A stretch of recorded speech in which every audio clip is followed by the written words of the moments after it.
Hey Flosstube friends, welcome back. This episode is all about my mom. It's her birthday coming up soon, and she gave me one of her bunka pieces to frame up for her. So that's what I'm going to share with you this week, and a little bit more about her. Mom, if you're watching, you should stop right now and wait until next weekend. I mentioned in my first video how my mom, her name is Helena, has always been the biggest creative inspiration in my life, and I wanted to share a little bit more about her in this video. She's the reason why I love cross stitch and sewing and crocheting and all things creative. Now she's not a cross stitcher, but she has tried, most types of needlework, and the one she's enjoyed the most is bunka shishu, or bunka for short. And if you're not familiar with bunka, it's a form of Japanese embroidery that uses a punch needle, and you take these short little stitches, filling in areas on the front of the fabric, kind of like a paint by numbers, and you push the floss through and it creates little loops on the back. And she likes to get her bunka kits from a company called Bunka with Flair. This one is B88 side by side. Although strangely on the website, you can't search by that name if you're looking for this one in particular, but the name was stamped on the piece. And you can see she's done a beautiful job with it. And she asked me not to wash it because bunka is actually pretty fragile, which is what I would start with when I'm framing a cross stitch. And that's actually the reason why you wouldn't see bunka on clothing. It's really mostly for artwork, just a beautiful embroidery technique. And so I just started right into like measuring and cutting the foam board. And I found that the fabric, it's not like cross stitch fabric that has that nice even gridding to follow. You often start with like an uneven edge, depending on how straight the design was stamped. But the good thing is that they also stamped on the little corner markings. So I was able to take my fabric marker and create an edge for me to follow while I was pinning it. So I decided I'll be getting the mat cut like right to the edges of the design, and it's going to cover any white space. So I really wasn't worried about about not washing out the fabric marker. As usual, I started pinning the center of each side, working my way outwards, stopping to add a band-aid to my pinning finger for a happier pinning finger, and turning the piece every few pins to do the opposite edges.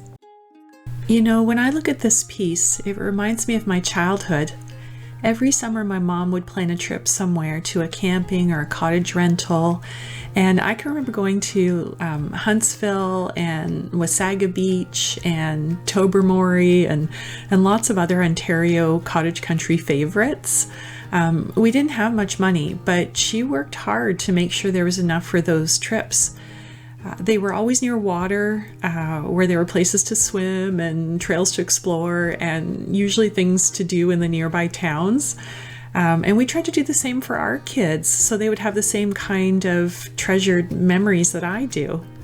So here I was, pinning away, following the edge, daydreaming about summer vacations, and I got to the first corner and realized I hadn't stopped to check that it was centered. So I had to pull out some pins and recenter it and then pin it all over again. But eventually I got it all pinned and I was pretty happy with it.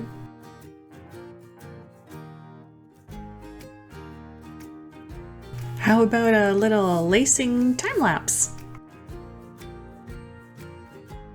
As I've mentioned before, you can lace. You don't have to. I just happen to like to do that. You can use instead an acid-free masking tape. You can find that just on Amazon. And that's what I use actually to adhere the finished piece to the mat that I want to insert into the frame. So feel free to use that on your edges, whatever it takes for us to get them finished and framed and up on the wall, right? Instead of having these beautiful pieces in our closets. So let me tell you a little bit more about my mom. She is a first-generation Canadian, and her family was originally from Gliniska, Poland. Her parents had a farm in eastern Poland, and when World War II broke out, Overnight, the Russian border pushed west, and suddenly my grandparents found themselves in Russia. They fled west, fearing Russia, and eventually ended up in a displaced persons camp in Germany, where my mother was born, among 5 other siblings. When the war ended, there was no home to return to. My grandfather was a bricklayer by trade and was given choices between New Zealand and Canada to emigrate to. He'd never had the luxury of going to school past maybe grade school, and he believed there were cannibals in New Zealand, so he chose Canada. True story. They settled in Burlington, Ontario, Canada, in a neighborhood full of other Polish families.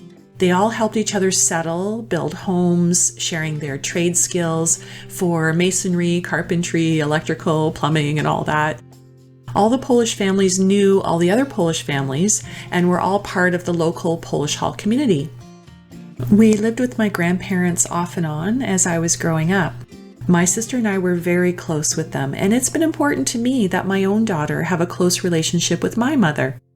I can remember my babcia praising me for my sewing efforts and how good it made me feel. When I hear my mother praising my daughter's creativity, it just makes me so happy.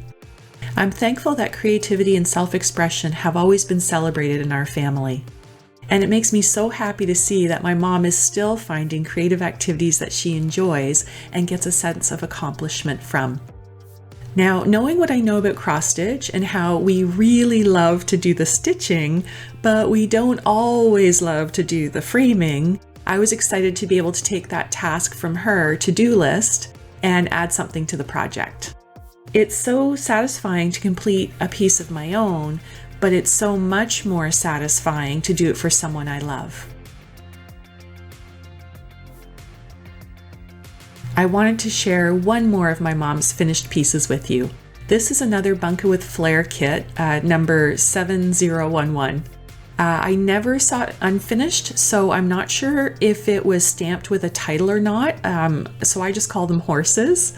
And she did a spectacular job with this. Like, just look at the way the hair falls over the forehead and neck. There's something so sweet about their pose too. My mom had this professionally framed, so I'm certain she spent a fortune on it. Though I'm sure you'll agree it was worth every penny. It's just absolutely beautiful, and I am so proud to have this up on my wall. I keep this in my office so that I can look at this every day. I hope you enjoyed coming along my trip down memory lane, and I look forward to hearing all about the creativity inspiring people in your lives. Bye for now.